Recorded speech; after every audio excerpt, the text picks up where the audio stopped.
Hey, what's up, guys? I'm making this video because it is January 31st, 2012, and I know a lot of you guys are probably going to sit down and write out your goals for 2013. If you're not, it's probably a good idea, but if you are a part of the non-job campaign, you realize how important self-reliance is, and jotting down your goals or intentions is one of the most potent forms of creating that self-reliance. So I invite you to do that if you're not. But for those of you that are, what I'd like you to just consider, just an idea for you as you do this, because I've been writing out business and life goals every year for the past 6 years, and I've found that the advice of having SMART, S-M-A-R-T goals is great. And when they say SMART, they mean specific, measurable, applicable, and timely, which basically means be very specific about what you want. Be very specific about what you want, down to the number and down to the date these things are going to happen. In my experience, that has only caused frustration and never turns out the way I said it, and then I end up feeling like a failure. So you can imagine I've got several years worth of goals that were unmet. But what I started to realize is that although the SMART goals were unmet each year, I was still able to go back and capture a myriad of things that I was able to achieve that weren't on that list. And after that happened, first year, of course, I was very upset and frustrated and wondering why I'm not meeting my goals. But then I had a whole list of other things that had happened that year that I could not have accounted for. I could not have foreseen. So I started to realize that this was a trend, which brings us to this day and to my invitation for you guys as you sit down to write your goals, which is to, yes, it's a good idea to write down your SMART, measurable, timely goals. This is cool. Don't be attached to it. What's really going to be important, the most important thing that you do, that you sit down to write and contemplate and apply for 2013 is your intention, right? That sounds a little airy-fairy, right? Like, what the hell are you talking about, Elliot? Intention as opposed to a specific location is what I'm going to aim for next year. Well, intention is more of the spirit through which you're going to do the things for the next 12 months.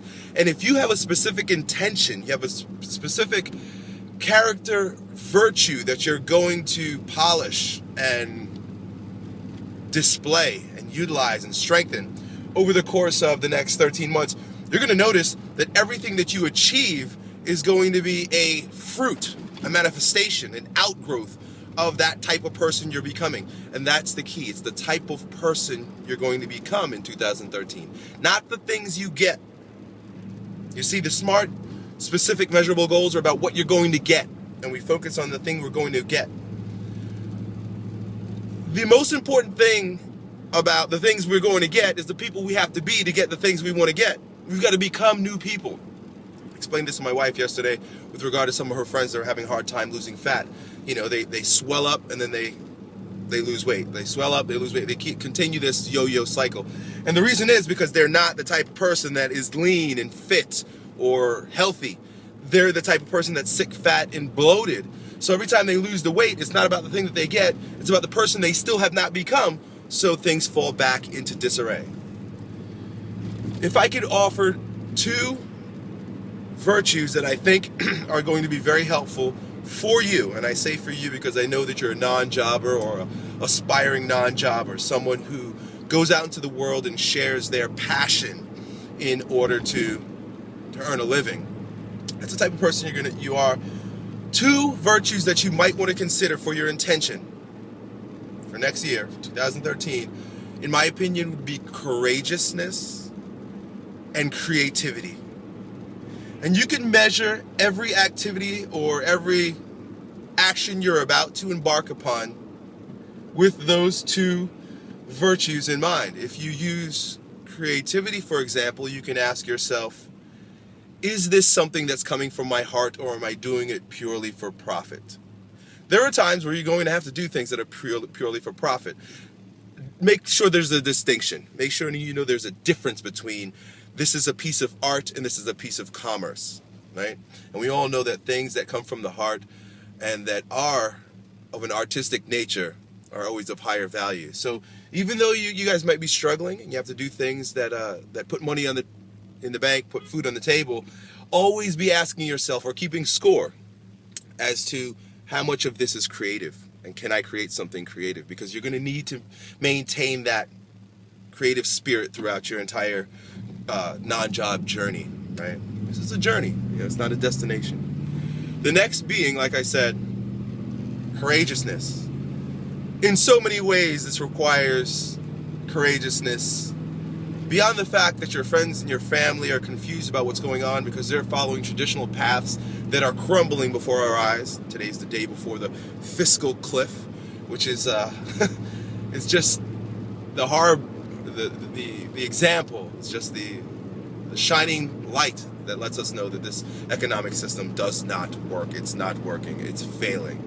Anyway, all the people attached to that matrix are going to wonder what you're doing. You have to be courageous enough to get over their words, to move beyond their fears and limitations. But also you're going to have to be courageous enough to put your art on the line. I keep using that term art because it's a way to describe the things coming from your heart. Some of you guys are making t-shirts, some of you guys are actually painting, some of you guys are writers, sometimes some of you guys are making videos, some of you guys are musicians. It's incredible to see all the people in the group. But you're going to have to be courageous enough to put your ugliness, when I say ugliness, it's because it's coming from your heart and your balls. It's not beauty of the mind. Your ugliness out for people to jeer, sneer, make fun of, laugh about, be confused about. But in that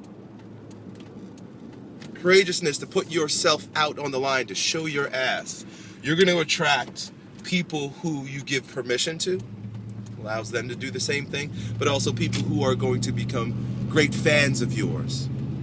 They're going to be, I hesitate to use the term follower, but these are the people that you're going to impact, and it may only be a small percentage. It may be 0.1% of the people that watch your videos or read your books or come across your art.